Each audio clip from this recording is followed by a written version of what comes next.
Hey y'all, it's Heel Heat time. Hi everybody and welcome to Heel Heat. My name is George Coles and this is a Heel Heat Top 10. The subject of this Top 10? Top 10 Best Names in Wrestling History. Now, to preface it, I don't mean best like Ric Flair's the best. Just the coolest sounding names, I guess you could say. Ones that fit their character extremely well. The success of the wrestler itself doesn't really go into this that much. However, it does have a little bit.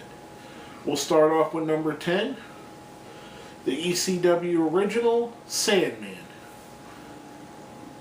The way it fit in with the Metallica song, and I know he had the Sandman name before he morphed into the Drunken Brawler gimmick when he was more of a surfer gimmick, which is where it started. The way it morphed in with the Metallica song, who he was, what he did, kind of everything fit into one thing, made you think Sandman.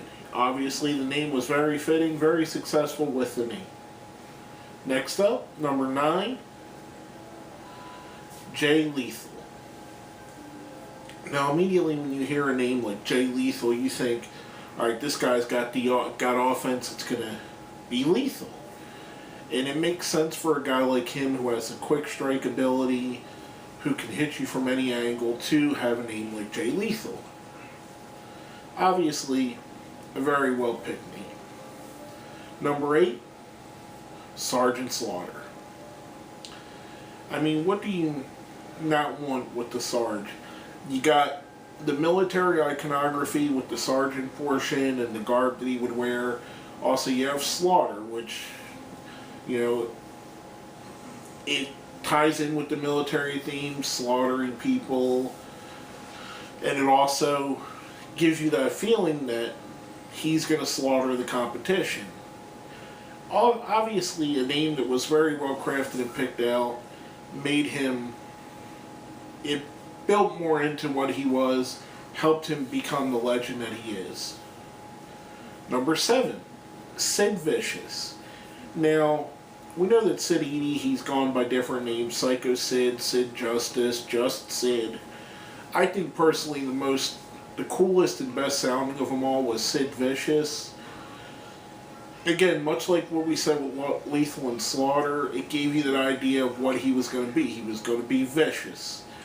And also it tied into the bassist from the Sex Pistols, which I guess kind of is why this is put on this list for me personally. Around the time that Sid Vicious came out, I also started discovering different kinds of music. I was at that age where you started looking for other stuff than what was on the radio, and I found groups like the Sex Pistols, the Misfits, the Ramones, you know, the older punk bands, and there was that instant connection with Sid Vicious the wrestler, Sid Vicious the bassist from the Sex Pistols. It kind of gave you that punk feel to him, added the name, made it what it was. He's just vicious. Now our number 6 is a tag team. Ron Simmons and Butch Reed, Dude. Again, the name just fit. When the guys came out, all you would fear, they would cause the fear and the doom of what was about to happen to you in the ring when these guys would enter. Basically a hard-nosed, hard-hitting tag team. Butch Reed did a lot to mentor Ron Simmons, who was still very young in his career at this time, and mold him into the ass kicker that we would know in later years as Farouk and as Ron Simmons, the future world champion. The whole thing worked for me, from the straight black masks to the black trunks to the black boots. They just had that foreboding feel of them, hence the name Doom. Now next up, our number 5, the Boogie Woogie Man, Jimmy Valiant. Also, Charlie Brown from Out of Town.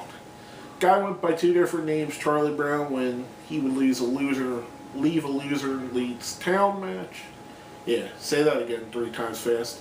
But the Boogie Woogie Man, it just had fun to it. Even saying it now, it's fun saying Boogie Woogie Man. I mean, the guy, it portrayed everything he was in the ring. He was all about fun. He was all about excitement. He was all about giving you a good time. And it came over very well. It fit very well with this jive talking, dancing in the ring. Basically, cartoon character of a human being that really is what he actually is in real life. But it just fits so well. Boogie Woogie Man, I mean, what can you say? Like I said, it's fun even saying it now. Next up is our number 4. The JYD, Junkyard Dog. Never did a name before this give you such an image of just toughness. Everybody you know has been to a junkyard, and every junkyard in America has a dog in it. The dog is a security system. He's usually a tough, old, mean-looking dog. Might be missing an eye, war wounds scraped up. Kind of like JYD.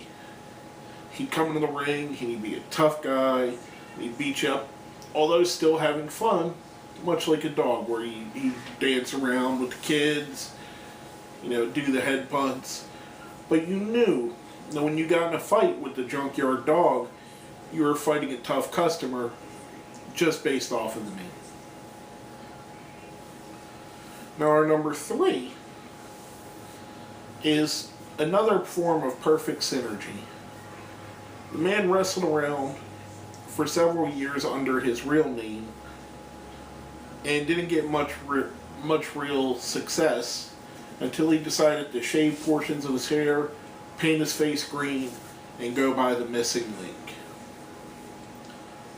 I mean, even as a kid when I was watching The Missing Link, you knew there was something different, something strange about him. He would headbutt the ring post on his own. The guy, his name and his character fit so well together that it made you really believe that this could be a missing link on the evolutionary chart. I mean, the guy really just had everything that you would think of, kind of almost a precursor to the cartoony characters that would come in the later 80s, early 90s after this, but one of the true first, just weird out there characters that was tried in professional wrestling, and just, to me, it fit perfectly. Now our number 2 guy, his name conjures up all kinds of things, and that's Raven. First, you got the obvious connotations with the Edgar Allan Poe poem. That's hard to say as well. Most people in America have either read the poem or have heard of the poem in some form or another. A lot of us have read it in school as part of social studies or whatever when you're learning about the great American literature classics. So you got that iconography. Edgar Allan Poe brings the darkness in, so you already got that dark vibe, along with the fact the bird, the raven, brings you that dark, foreboding vibe, the brooding, kind of gothic, in a way, feel of the name fit into a character that was so utterly different than what anybody else was doing. I mean, basically, Raven was the wrestling equivalent of Nirvana. He was the grunge rock to the arena big hair rock in the mid-90s that came in. He was like Nirvana came in, Pearl Jam, Alice in Chains, and wiped out guys like Winger and Warrant. Not that they were bad bands, but the style totally changed. And here comes Raven right along with them, changing that style, giving you a more doom and gloom foreboding style, and it just fit. Everything fit about him. The character, the gimmick, the style, it all worked with his name.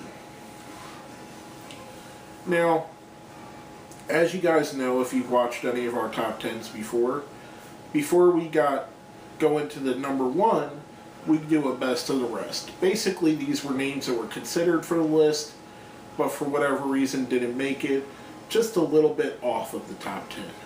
in no particular order. First, the Crusher.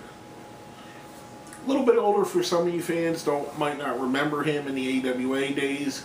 I've only really heard stories and seen a few videos, but when you see the pictures and the videos of the guy, the Crusher fits with the name so well. Plus, it just gives you that old comic book villain feel to it. Next up, CM Punk. Much like with Raven, much like with Sid Vicious, gives you the connotations that you're bringing a musical thing into it. You got punk rock music, the ambiguity of the CM. Could it be Cookie Monster? Is it Chick Magnet? Is it C. Montgomery? Who really knows? But we all know he's been very guarded with what the CM means, even though he was in a team called the Chick Magnets early in his career. It gives you that vibe of like a punk rock revival, something much like I said with Sid Vicious or with Raven, ties it into a musical thing, ties it into an underground thing, and it fits the character very well. Straight edge hardcore music, punk rock music, CM Punk. Next up, Homicide. What better name from a Latin thug from the hard streets of New York than Homicide? Tells you what he's about, tells you who he is, tells you he's willing to go anywhere, go to places that other people aren't. Next up, Cactus Jack. I chose this version of Mick Foley particularly because to me, the Cactus Jack name represented insanity more than Dude Love, more than Mankind. It fit a character that, and the first few times that you would see him, his character was based not on wins or losses, but inflicting pain. Someone named Cactus Jack, that's what they should be about. That's what fits. I thought it was perfect for the character he was portraying. Last but not least, for the best of the rest, Dr. Death Steve Williams. What a better name than Dr. Death, a guy that's prescribing to you death. I mean, it fits so perfectly with a tough, hard-nosed son of a bitch that would just throw you around the ring and beat you down for 5 minutes before getting the win. Now, as we do on all our top 10 lists, before we get into number 1, if you think we've left somebody off, if you think we rated somebody too high, somebody too low, just forgot about somebody altogether, let us know what you think. Hit us up on Facebook, hit us up on Twitter, put it down where? Down there in the comments. Now, our number 1 coolest name in wrestling, the Road Warriors, the Legion of Doom, Hawk and Animal, the whole package.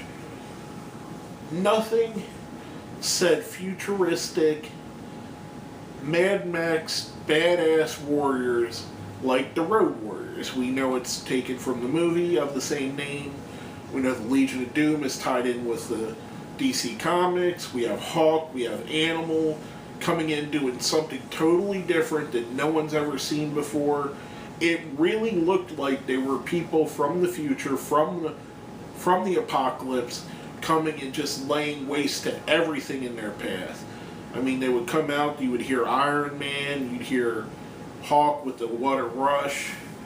They'd ride motorcycles to the ring, they'd wear spiked football pads, they'd paint their faces. Animal had a mohawk, Hawk had a reverse mohawk. I mean, the whole thing, the whole vibe just fit with the name, and it fit so well. And it made them probably, if not the most bankable tag team of all time, one of the 2 or 3 most bankable tag teams of all time. And it just fits so well, so perfectly, whether you call them the Road Warriors, the Legion of Doom, or just by Hawk and Animal.